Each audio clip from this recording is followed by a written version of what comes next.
নমস্কার বন্ধুরা, welcome to রসনা। কেমন আছেন আপনারা সবাই? আশা করি সকলে খুব ভালো আছেন। আমার চ্যানেলের আরও একটি নতুন রেসিপি ভিডিওতে আপনাদের সকলকে স্বাগত জানাই। এই গরমে বেশি তেল মশলাযুক্ত খাবার আমাদের স্বাস্থ্যের জন্য খাওয়া একদমই উচিত নয়। তাই আমি আজকে আপনাদেরকে একটা চারাপোনা মাছের ঝোল করে দেখাবো, যেটা খেতে যেমন সুস্বাদু হবে তেমনি স্বাস্থ্যের জন্য খুবই উপকারী।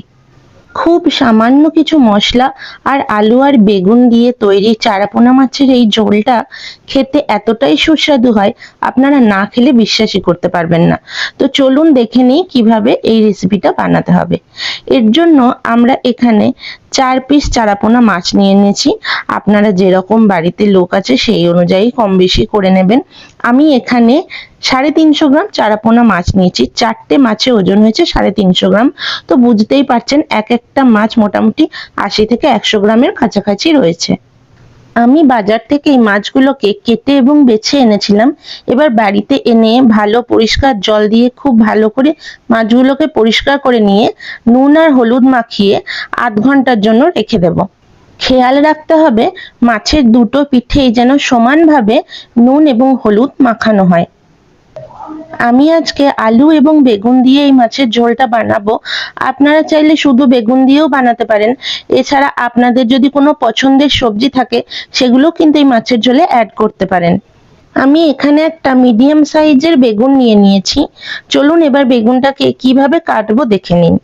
বেগুনটাকে প্রথমে অর্ধেক করে নিলাম। এবার এক একটা ভাগকে চিড়ে নিয়ে খুব পাতলা পাতলা স্লাইস করে কেটে নেব। একটা বেগুনকে 4টে ভাগ করে নিয়ে তারপর এক একটা ভাগকে আবার 4টে করে ভাগ করে নেব।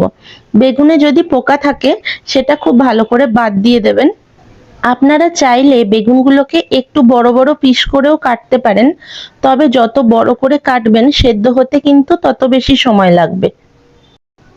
বেগুনের এই অংশটা পোকা ছিল তাই এটাকে বাদ দিয়ে দিলাম। এবার একটা মিডিয়াম সাইজের আলু নিয়ে খোসা ছাড়িয়ে নিয়েছি আমি আগেই। আলুটাকে এবার আধখানা করে কেটে নিয়ে পাতলা পাতলা করে কেটে নেব। মাছের ঝোলে এইভাবে পাতলা করে আলু কেটে দিলে দেখতেও সুন্দর লাগে আর সেদ্ধও খুব তাড়াতাড়ি হয়ে যায়। এবার চলুন দেখে নিই এই রান্নাটার জন্য আর কি কি মশলা লাগবে।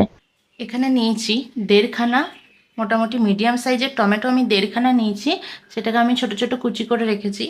এখানে একটা মিডিয়াম সাইজের পেঁয়াজ একদম কুচি কুচি করে কেটে রেখেছি। এখানে নিয়েছি আদা আর রসুন পেস্ট, এটা মিক্সিতেও পেস্ট করে নিতে পারেন, আমি এটা হামালদিস্তিতে ছেঁচে নিয়েছি। ফোড়নের জন্য এখানে নিয়েছি একটা শুকনো লঙ্কা আর কিছুটা কালো জিরে, আপনারা কালো জিরের বদলে 5 ফোড়নও দিতে পারেন। আর নিয়েছি দুটো কাঁচা লঙ্কা আর লাস্টে গার্নিশিংয়ের জন্য কিছুটা ধনেপাতা। এবার কড়াইয়ে সর্ষের তেল গরম করে আমি মাছগুলোকে ভাজতে দেব। আমি এখানে সর্ষের তেলই ব্যবহার করেছি, কারণ সর্ষের তেলে রান্না করা মাছের ঝোল খেতে অনেক বেশি সুস্বাদু হয়। তবে আপনাদের যদি অন্য কোনো তেল পছন্দ হয় সেটাও আপনারা ব্যবহার করতে পারেন। মাছগুলোর একটা পিঠ ভাজা হয়ে গেছে, এবার মাছগুলোকে উল্টে নেব। মাছের দুটো পিঠই ভালো করে ভাজা হয়ে গেছে, এবার মাছগুলোকে কড়াই থেকে তুলে নিচ্ছি। আমি এখানে দুবারে 4টে মাছ ভেজেছি। পোনা মাছ কিন্তু খুবই নরম মাছ, তাই একসঙ্গে কড়াইয়ে বেশি মাছ দিলে উল্টানোর সময় ভেঙে যাওয়ার সম্ভাবনা থাকে। মাছগুলোকে কিন্তু খুব কড়া করে ভাজা যাবে না, তাহলে মাছের নিজস্ব যে স্বাদটা সেটা চলে যাবে। সব মাছগুলোই আমার ভাজা কমপ্লিট হয়ে গেছে। এবার এই তেলের মধ্যেই আমরা যে কেটে রাখা আলু ছিল সেগুলোকে দিয়ে দেব। এই আলুগুলোকে আমরা হালকা একটু গোল্ডেন করে ভেজে তুলে নেব।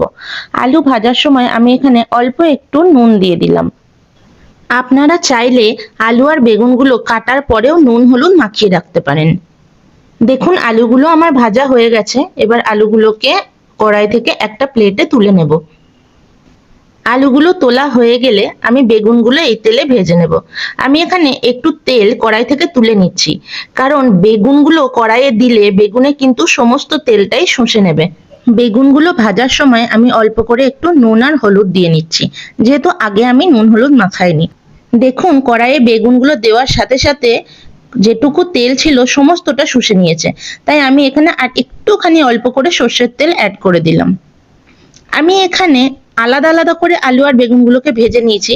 আপনারা চাইলে কিন্তু একসঙ্গেও ভেজে নিতে পারেন। এছাড়া আরেকটি পদ্ধতিতেও করা যায়। আপনারা যখন মশলা কষাবেন, সেই মশলা কষানোর সাথে সাথেও কিন্তু আলু বেগুনটাকে না ভেজে একেবারেও কষিয়ে নিতে পারেন। এবার ওই কড়াইয়েই আমি অল্প করে আর একটু সর্ষের তেল দিয়ে দিলাম। তেলটা গরম হলে শুকনো লঙ্কা আর কালো জিরেটা ফোড়ন দিয়ে দিলাম। ফোড়ন থেকে যখন সুন্দর গন্ধ বেরোবে, তখন কেটে রাখা পেঁয়াজটা আমরা এর মধ্যে দিয়ে দেব। পেঁয়াজটাকে সুন্দর গোল্ডেন ব্রাউন করে আমাদের ভেজে নিতে হবে। লো টু মিডিয়াম হিটে কন্টিনিউয়াসলি 2-3 মিনিট ধরে পেঁয়াজটাকে আমরা নাড়াতে থাকবো। দেখুন পেঁয়াজের কালারটা চেঞ্জ হয়ে গেছে। এবার কেটে রাখা টমেটোটা আমরা এর মধ্যে দিয়ে দিলাম। টমেটোর উপর অল্প করে একটু নুন দিয়ে দিচ্ছি, যাতে টমেটোটা তাড়াতাড়ি গলে যায়। মিনিট 2 ভালো করে নেড়েচেড়ে নেওয়ার পর যখন দেখবেন টমেটোটা হালকা গলা গলা হয়ে এসেছে, তখন এর মধ্যে আমরা অ্যাড করে দেব 1 চামচ আদা রসুন বাটা। এবার সমস্ত কিছু একসঙ্গে খুব ভালো করে ভাজতে থাকবো।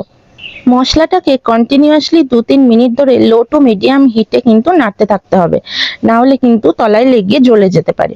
এবার আমরা এর মধ্যে দিয়ে দিচ্ছি পরিমাণ মতো হলুদ গুঁড়ো, 1 থেকে 1.5 চামচ মতন লাগবে। এবার যেহেতু মশলাটা লেগে যেতে পারে, তাই আমরা এর মধ্যে অল্প করে একটু জল দিয়ে দিলাম। জল অ্যাড করার পর আমরা ফ্লেমটাকে একদম লোতে করে দিয়ে মশলাটাকে খুব ভালো করে কষিয়ে নেব। মিনিট 2 পর মশলাটা দেখুন শুকনো হয়ে এসেছে, মশলা থেকে তেল ছেড়ে এসেছে। এই পর্যায়ে আমরা ভেজে রাখা আলুটা এই মশলার মধ্যে অ্যাড করে দেব। এবার 2-3 মিনিট ধরে খুব ভালো করে আলুর সাথে মশলাটাকে আমরা মিশিয়ে নাড়তে থাকবো। 2 থেকে 3 মিনিট ধরে আমরা আলুটাকে খুব ভালো করে মশলার সঙ্গে কষিয়ে নিয়েছি। এবার এর মধ্যে আমরা পরিমাণ মতো জল অ্যাড করে দেব। যারা যেরকম ঝোল খেতে চান সেই বুঝে জলটা অ্যাড করবেন। এই পর্যায়ে ফ্লেমটা হাই করে দিয়ে ঝোলটা ফোটা অবধি অপেক্ষা করব। দেখুন ঝোলটা ফুটে গেছে। এবার আমরা এর মধ্যে পরিমাণ মতো লবণ অ্যাড করে দিয়ে ভেজে রাখা মাছগুলো দিয়ে দিচ্ছি। মাছগুলো দেওয়ার 2 মিনিট পরে আমরা মাছগুলোকে একটু উল্টে দেব, যাতে মাছের দুটো পিঠেই ভালোভাবে ঝোল ঢুকতে পারে। এবার ফ্লেমটা একদম লোতে করে দিয়ে আমরা আলুগুলো 80% সেদ্ধ হওয়া অবধি অপেক্ষা করব। আপনারা চাইলে এই সময় কড়াইটাতে একটা ঢাকনাও দিয়ে দিতে পারেন। ফিরে এলাম প্রায় 10 মিনিট পর। আলুগুলো আমাদের প্রায় সেদ্ধ হয়ে এসেছে। এবার আমরা ভেজে রাখা বেগুনগুলো ঝোলের মধ্যে অ্যাড করে দিচ্ছি। বেগুনগুলোকে ভালো করে একটু ঝোলের সাথে মিশিয়ে দিচ্ছি। যেহেতু বেগুনগুলো আমাদের আগেই খুব ভালো করে ভেজে নেওয়া ছিল, তাই 2 থেকে 3 মিনিট ফুটলেই কিন্তু একদম সুন্দর সেদ্ধ হয়ে যাবে। ফিরে এলাম প্রায় 3 মিনিট পরে। দেখুন আলুগুলো আমাদের সুন্দর সেদ্ধ হয়ে গেছে। আমাদের আলু বেগুন দিয়ে চারাপোনা মাছের ঝোল কিন্তু একদম রেডি। এবার ফ্লেমটাকে অফ করে দিয়ে আমি এখানে একটু ধনেপাতা অ্যাড করব। আপনাদের যদি পছন্দ না হয়, এটা পুরোটাই অপশনাল, আপনারা নাও দিতে পারেন। আজকের রেসিপিটা অবশ্যই বাড়িতে ট্রাই করে আমাকে কমেন্টে জানাবেন যে কেমন হয়েছে। ভালো লাগলে একটা লাইক করতে আর আমার চ্যানেলটা সাবস্ক্রাইব করতে কিন্তু একদম ভুলবেন না। দেখা হবে আবার একটা নতুন রেসিপির সঙ্গে। ততদিন সবাই খুব ভালো থাকবেন।